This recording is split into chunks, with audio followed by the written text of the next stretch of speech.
Ironically, I was going to make a different video about this topic, but I realized this is perfect for this episode of the How to Be a Modern Content Creator series.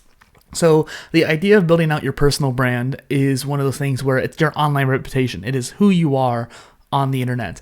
And one thing I really wanted to point out is this idea of being adaptable to all the changes. But on top of that, you're also going to be kind of polymathic, which is what my other channel is about.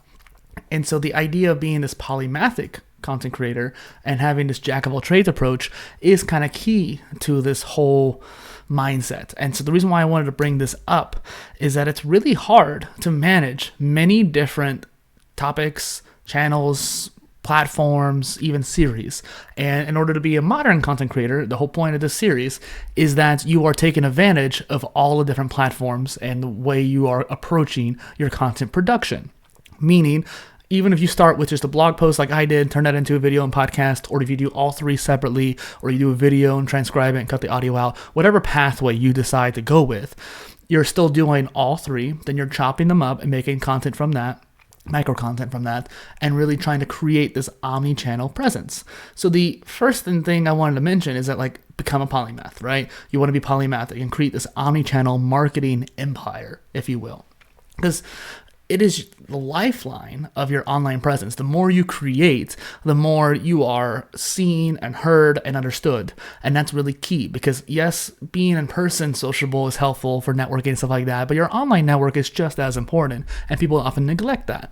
And so this idea of creating this personal brand ecosystem is what we're talking about here.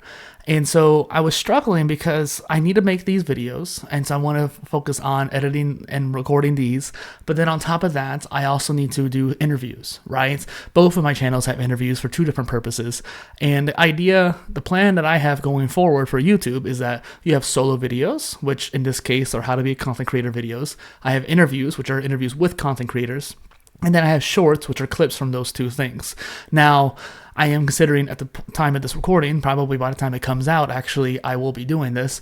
But YouTube is now doing the 3-minute long shorts, and so I want to take advantage of that. And so I might start doing the reviews in a vertical format, or at the very least a short format. I might do it horizontally and vertically just to take advantage of that dynamic.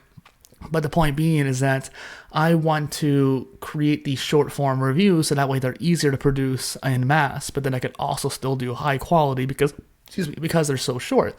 And so that is the key that I wanted to focus on. So my point being, I'm having like 3 or 4 different things just for one channel, and I have 3 channels. And so it's one of those things where I'm kind of constantly going back and forth. And so I just wanted to share that frustration, but also what I'm doing to counteract it. So batching content is a great way to make sure you stay consistent, because this is all one series. It's great to batch it. And I didn't want to necessarily say that I was batching it, but I am, right? I'm doing this to make it easier for you to consume, but also easier for me to create. And so it's a nice balance. And while I could create a video every week, and that would still be just the same quality, it's a lot more work to keep that habit going every single week when I'm already trying to do other habits. So by batching one series, you could do this with interviews, but I find that making the guests wait to release the interviews for a certain time period is not necessarily ideal. Ironically, I still make them wait because I either procrastination or I have a long list of interviews to get out. It's like recorded too many too quickly. That's been kind of an issue for me in the past. But because I was so distracted by interviews, I didn't make solo content. So now I'm trying to fix that by batching, getting about a quarter of the year, 3 months ahead, essentially, of content done. And then I can focus on doing the interviews weekly or bi-weekly. I might take it down a notch or something like that just to make it easier to get out. And then I can create more shorts, either through Opus clip and repurposing or just by actually making them with the vertical plugin on OBS. And just pro tip, I also have the stream cam, so I can put it in vertical orientation, so I have a vertical camera as well. The last point I wanted to make in this particular episode is this continuously evolve and adapt. This is what I mentioned by the whole polymathic thing. By being a generalist, you're able to adapt to the new surroundings. This is what kind of goes into the whole digital renaissance of sorts. The generalists are starting to become content creators and personal brands because they're able to adapt to this new environment. Humanity is still kind of learning what the internet can really truly do, even though it's been around for decades now.